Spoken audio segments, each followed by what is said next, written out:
Hi, everybody. Welcome back to the channel. We are here to talk Bash in Berlin, looking ahead to the WWE PLE this weekend, coming from Berlin, Germany, the first ever PLE pay-per-view, whatever you want to call it, coming from the nation of Germany, which is awesome for them. Like, good for them. And we're here to talk the card and do some predictions, which has 6 matches on it. Steven, welcome. Hey. Shall we start with... Let's do it. Let's start with Gunther defending the World Heavyweight Championship against Randall Orton in a match that I feel is going to be physically fun. It's going to be a physical match, but I feel like it's pretty predictable. What do you think? What are your thoughts on this, and what's your pick? Yeah, I think this is, it is, like you said, this whole pay-per-view feels predictable, but I will say Trips has done some unpredictable stuff. This isn't Vince's WWE anymore. So who knows? I don't think this is the one to do it. Gunther is Gunther, so this is not the place for him to drop. And also, like you mentioned it off air, Gunther's had the belt been built as this monster for 2 years. Yep. He's not losing even to longer Randy than Orton. that, really. But yeah. It's gonna be a big deal when he loses, or it should be. He's not gonna hold it for 3 years, Roman. But I think he's gonna have a good run, probably the turn of the year, maybe. Unless you have just someone really he's holding it through Mania, into Mania at least. Yeah, into Mania. So it should be a funnish match. I feel like this should be the ending match. Even though I don't necessarily think this will be the best of the two big title matches.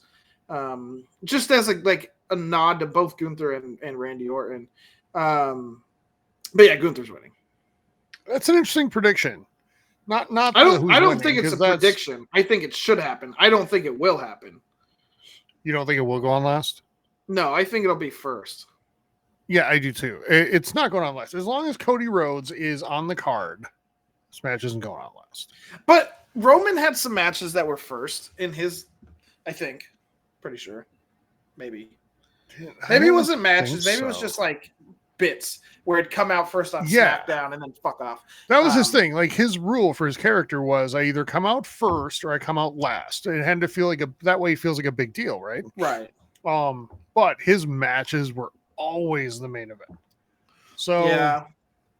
And Cody Rhodes, and we'll get to Cody Rhodes. I don't want to get bogged down. Yeah, we'll get there. But all right. So when you talk betting odds, Steven, Gunther is a minus 5,000 to win this match. Yeah, this would be shock of the century for Randy. Yeah, what that means is if you bet $5,000 on Gunther and he wins, you win $100. Yeah, this would be the worst bet of all time. Randall is a plus 1,200, which is just. It's a massive understatement to say he's a gigantic underdog. Yeah. He's not going to win this match. I do think he's here because he can be trusted to put on a good match with Gunther, right? Yeah. Here and have an entertaining match, albeit in a situation where I think everybody knows the outcome. So you think this? So obviously this is the sequel to the Saudi match where Randy's shoulders went down, but do you think that was on purpose to set this up, or was it just a happy accident, mess up? I've seen too many little things that plant seeds in Trips WWE now that I don't think it was necessarily an accident. I feel like it was. Yeah, I do wonder if we're so Trips positive because of how much we hated Vince at the end. His bookings that we're Triple H is playing 6D chess, and planning for right. And so I wonder if we're getting too much credit, but it does feel like something that wouldn't be unreasonable if you were planning, because it is nice to future plan a little bit, and that is the way Triple H has felt like the WWE has been planning stuff for a while.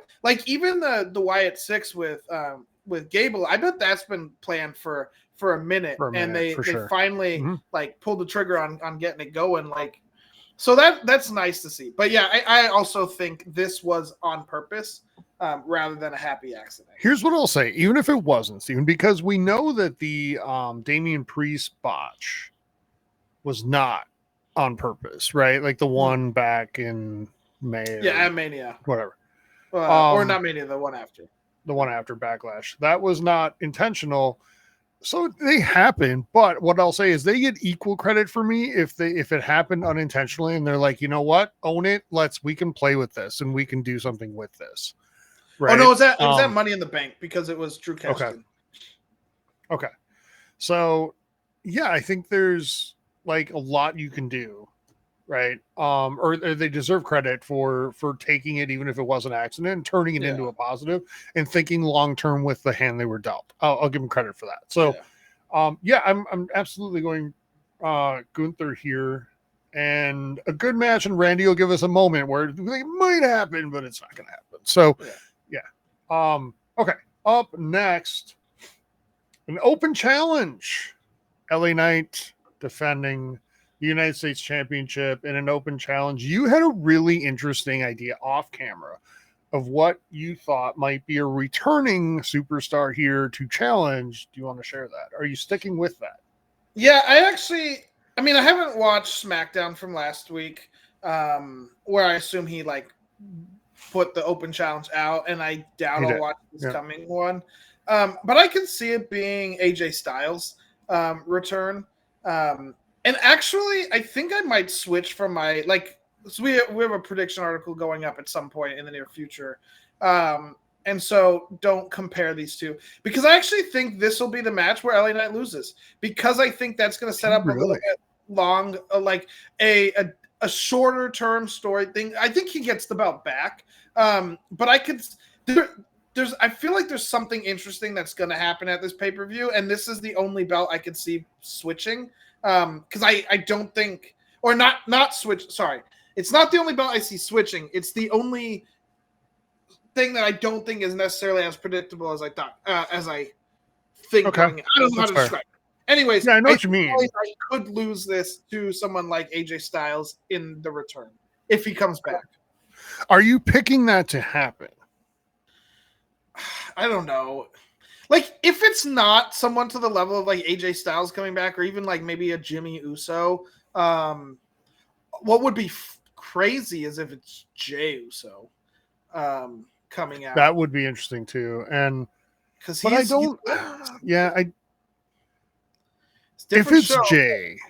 it's Jey, Steve, then it is all set up to have like some sort of weird bloodline shenanigans, because Jey is gonna be in the Roman storyline. Right, but that's the way you could do it, is you get Jey onto SmackDown off of Raw through this open challenge. Okay. In fact, I'm selling myself on this. And then Jey gets the title cost by one of the bloodline, and that's how LA Knight gets it back, and it's how Jey gets brought back into the bloodline story. Because my original thought was like maybe Jimmy Uso comes here, but I didn't see Jimmy Uso beating LA Knight. But I could see Jey doing it to also give him the singles belt that he kind of does deserve for the stuff he's done over the last few years. And also, if you're going to keep his main event Jey Uso thing going, he needs a belt. So I think it would be interesting. You're selling it well. I'm just not buying it. And here's why. Nothing you said like doesn't make sense at all, but I think LA Knight has been built for like a year and a half now. Yeah. And never been given a belt, and he badly needed one to legitimize this push. Can't really lose it the first time. I'm with you on that. If he loses it in his first title or first pay-per-view title defense, it's worse than never having it at all, in my opinion. Like, it makes him look really weak, so, and not legitimate as a United States champion. He's going to win here. In my opinion, to our bet online odds, LA Knight is a -3,000. The field, any other. So if time travel is invented and Andre the Giant returns, it's a +900.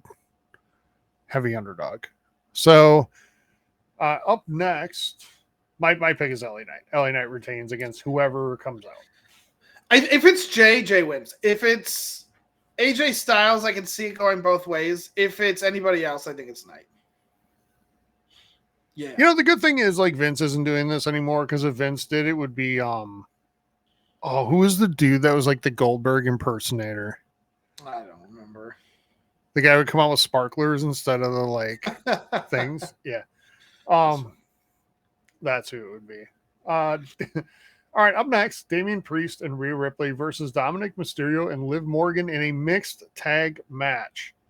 This one, Steven, is interesting. I'll go first here because I don't want you to like go first every time and have me have the advantage here. So, this one's really interesting to me. So I'll give the odds right up front so you know them too. It is Damian and Rhea at a minus 275 favorite here, but that's still a pretty heavy favorite. Dominik and Liv at a plus 185. This one is, no, it's not. So wait, Damian and Rhea are the favorites? I thought it was Dominik. They are the betting favorites in this match. I don't see that. I'm going against the odds here. I feel like Dominik and Liv win, and I think it's a story where the Judgment Day, as it is now, keeps getting the upper hand in really like cheap cheating ways against the Terror Twins before they finally get their comeuppance. When they finally get it, I don't see it in a mixed tag match, Steve. I just don't. I don't either. And it's not necessarily against, like, Damian is not, Dominik is not Damian's foil. It's Finn. Exactly. Yes. And this is just to protect Liv against Rhea, I think. And that's why they're having this mixed tag match. Yeah, I'm with you. Dom and Liv are winning. I'm going to die on this hill, though. Damian and Rhea deserve this so much, and I hate that they're the good guys in this. Damian deserves what happens because of what he did to Finn and cost Finn the match. He cost Finn the Universal title with his like fake cash in, and so I am so happy that he got turned on, and he deserves it. And so I feel like this is a video for another time because that's an interesting topic. Yeah. We should, because I like Damian and Rhea. Like, Damian sold me on his wrestling recently, and I like Rhea a lot just because Rhea's very good in ring. But character-wise, they're not the good guys. There's no good guys in the story. They're all shitty. So it's fun to watch this. So anyways, Dom and Liv are winning, and it'll be fun to watch the Judgment Day get the upper hand again. And I'm going to be mad when that finally doesn't happen. But for now, I'm going to enjoy it. You know what I'll say? Like, forget men's or women's wrestler. Rhea Ripley is one of my absolute favorite wrestlers right now, period. General, for sure. Like, yeah, she's so good. Anyway, up next, Bianca Belair and Jade Cargill versus Alba, Fyre, and Isla Dawn, who are defending for the WWE Women's Tag Team Championship. All right, our betting odds here, according to Bet Online, Alba, Fyre, and Isla Dawn, the Unholy Union, as the favorites at minus 200. That's ridiculous. Bianca Belair and Jade Cargill as the underdogs at a plus 150. I think, Steven, the odds are indicating that this might be like, Bianca turn on Jade or Jade turn on Bianca or whatever. I don't think that's coming yet. Nah, you don't need time. Unless you need Bianca to like be in WrestleMania for a belt. But we were talking off air, like, this can go on for a little while. And they've been pushing the Bianca, Jade, and Naomi like faction or whatever you want to call it. And that storyline does not feel complete. And I can live with it for another month or two. And like, I think the turn happens probably around the Rumble. One of them's going to eliminate the other in the Rumble, and that's going to start it. And then they'll have a match against each other at Mania for no belt. And I think that is a perfect for both of them. You get your big moment. It doesn't need a belt if you do the storytelling right. But I think right now they'll get the tag championships. Unless they get, if you want. Yeah. Steven, you could introduce a women's like US title or women's intercontinental like equivalent. That could be like that type of thing. I think that would, your women's roster is definitely deep enough. Yeah. It's better now than it was back in like COVID. It does not feel And I know a lot of people are high on the NXT women as well. So that would be a good belt, like as the next step rather than this championship. If you think you have that many good women down in NXT, because I do feel like the roster now in WWE is a bit stronger. So yeah, that would work. I think Bianca and Jade, they'll get this belt unless they're introducing that in the very, very near future. Because I don't see the turn happening right now. If they don't win this match, what in the hell? Why should we take them seriously as a group? Yeah, unless it's like shenanigans and someone comes in and interferes. Like that's the only way I see it happening. Which could happen, by the way. Like that certainly could.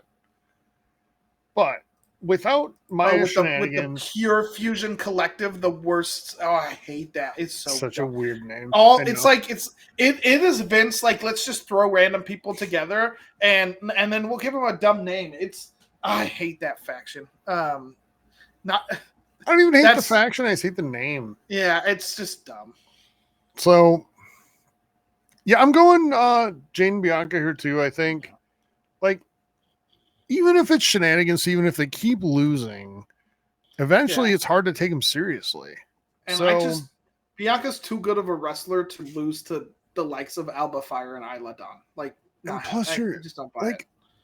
While you're trying to build Jade Cargill up as this powerhouse, which they were trying to do, you don't put her through a story of like trials and tribulations. You know what I mean? And constantly falling on her face. Like, she needs to come in and kick ass. So, yeah. Okay. We are both going against the odds there. All right. C. Montgomery Punk versus Drew McIntyre in a strap match. My favorite. I'm excited for it because it's different, at least. I've actually been a little annoyed with WWE. I don't feel like we've gotten a ton of the different sort of like match types outside of like no DQ or just in a different name and like standard matches. I haven't seen a steel cage in a while, and I'm sure it's safety, and I get it. I haven't seen a ladder match in a while outside of plenty of cages at Bad Blood, trust me. And I haven't seen like tables matches, which the fans have definitely like. We want tables is a chant for a reason. So at least it's something different. I know you don't love this match type, but at least it's different. So I can live with it. Who's winning? No, CM Punk, because this is a trilogy of matches, and you can't have Drew win the first two. Agree. Punk is he's a heavy favorite. Here's minus 400 on Bet Online. Drew McIntyre is a plus 250. Punk is winning this match. It's going to be very violent and physical like the first one. But it's going to save the really hardcore stuff for what undoubtedly will be a Hell in the Cell match at Bad Blood. That should be a fun match. That's going to be fun. I can't wait. And then you can close the book on that chapter and get us to Rumble, where we start building towards what I imagine Drew against Cody. Maybe, but I'm thinking Punk versus Seth Rollins at WrestleMania 41. Yeah. Well, Cena. Do you do Cena Punk? That match can't happen at Mania. It can't happen at Mania. I do Cena Punk at Money in the Bank because that was where their famous match happened. So do it there. It's definitely CM Punk here, minus 400. Take him. Don't bet it because it's terrible odds. But yeah, CM Punk's winning this match. All right, main event. What I assume will be the main event. Cody Rhodes against Kevin Owens for the WWE Championship. I'll go first, Steven. I said this to you before. I think Cody Rhodes is now the most boring part of WWE. He's a tremendous in-ring talent. There's no doubt about that. Like, his matches are great. But I have zero doubt that he's not losing to anyone other than a couple of people, neither of whom are in this match. So, Dwayne isn't even here. Dwayne's one of them. Because Dwayne tried to talk his way into winning at 40 against Cody. So the other is Roman. Neither of them is in this main event.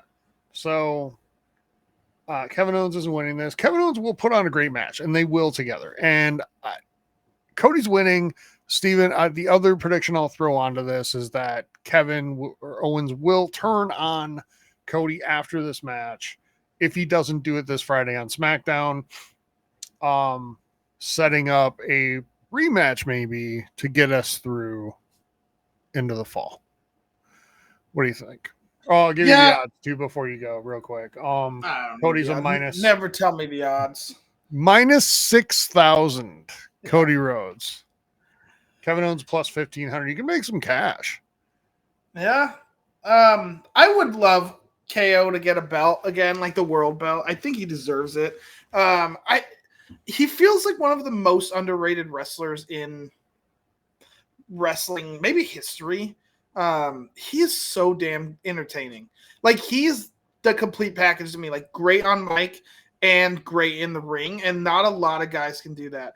I'm with you. Cody's been kind of boring, and I think that's more of a face long reign face characters with the belt just tend to be just really one dimensional. The other problem though, and it's not, I don't blame Cody so much, is you also haven't built up a great heel to compete against him, or a group of heels. Because like when Roman was the big heel, you could build up a ton of faces, but they don't have a ton of heels that can compete against Cody. Well, they do, but all the heels are fighting with each other. Or that, they're fighting with each other, or they're in the other show fighting for the other belt.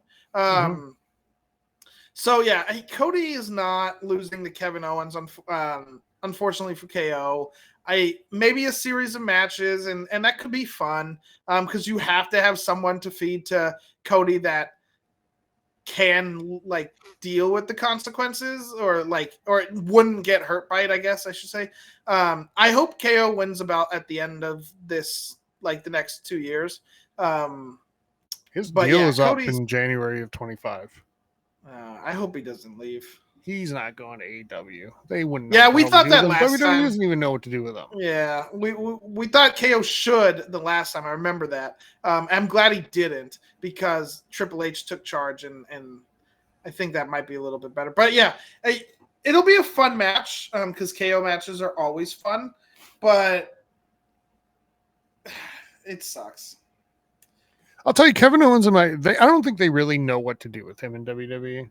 Like, he's had, in my opinion, and I might be forgetting one, let me know in comments if I am, but 3 like really solid run/moments in WWE. First was when he came in and beat Cena right away. And that started that, but then Cena got out the golden shovel and away we went, right? And second was the run with Jericho, right? The best friends, the festival of friendship. But then they buried him in a Mania match. I went on second. It was just like, whatever. But Jericho brought out the best in Owens, and I would say vice versa. And then third is the Stone Cold Steve Austin match, right? Like, that was so much fun. But Owens has like never, I feel like otherwise he's this guy they keep in the cupboard, and they're like, we need someone to get us through September into, Survivor Series. I can challenge for a title. Oh, let's get Kevin Owens. Man, he hasn't had the world championship or the US. He's not been the big champion since 2017. Yeah. That's so undeserved. Like, he deserves. He was in Vince's doghouse for a long time. Yeah, he's been like the U.S. champion a couple times in that. But that's also been since 2017. So he hasn't had a singles belt since 2017. That is so crazy to me. And so that's ridiculous. Kevin Owens than that. Yeah, Kevin Owens should have had a belt. And he should have beat Roman in a few of those matches early on. Like, Roman cheated. And was he in the one with the handcuffs? Yes, he was. Yeah. Where poor Paul Heyman forgot how to open handcuffs. Remember that? Yeah. Yes. Yeah. But so it sucks, because Kevin Owens is one of my favorite wrestlers, and so I hope he gets a big belt later. But I'm just starting to think it's not going to happen. So anyway, So those are our picks. Heading over to the website, strangeawesomegames.com. We'll have picks and other info with like when you can watch, where you can watch, all that good stuff on there. Check that out on our site. The pre-show, or not the pre-show, like the kickoff show, which they do, which is actually fun, Steven. If you ever get a chance to watch, I know you're at work during the day, but they have these kickoff shows, and like Michael Cole tried to do the Triple H water spew last time in Cleveland. It was great because he like dribbled basically. It was really funny. So it's a good time. It's fun. So watch that on Friday, and then on Saturday is the pay-per-view, and we'll have reaction as well. We'll have a reaction video with our review of the show afterward on the channel. So check that out as well. Thank you so much for watching. Enjoy Bash in Berlin. We will as well. And we'll have a live watch along, by the way. Should have mentioned that part. That's like the big one. We'll have a live watch along. So to put on the pay-per-view on Peacock if you're in the US, WWE Network if you're in the UK. I forget what it's on in Canada. I knew the answer to this, but Sportsnet, is that the one? But anyway, put it on and then have us on YouTube as a watch along and just kind of hang out and chat and talk about the event. We'll be live for that on Saturday. So, yeah, enjoy Bash in Berlin, and we'll talk to you soon, everybody. Bye-bye. And at least we don't need to suffer Pat McAfee. Oh, thankfully. All right. Bye, everyone.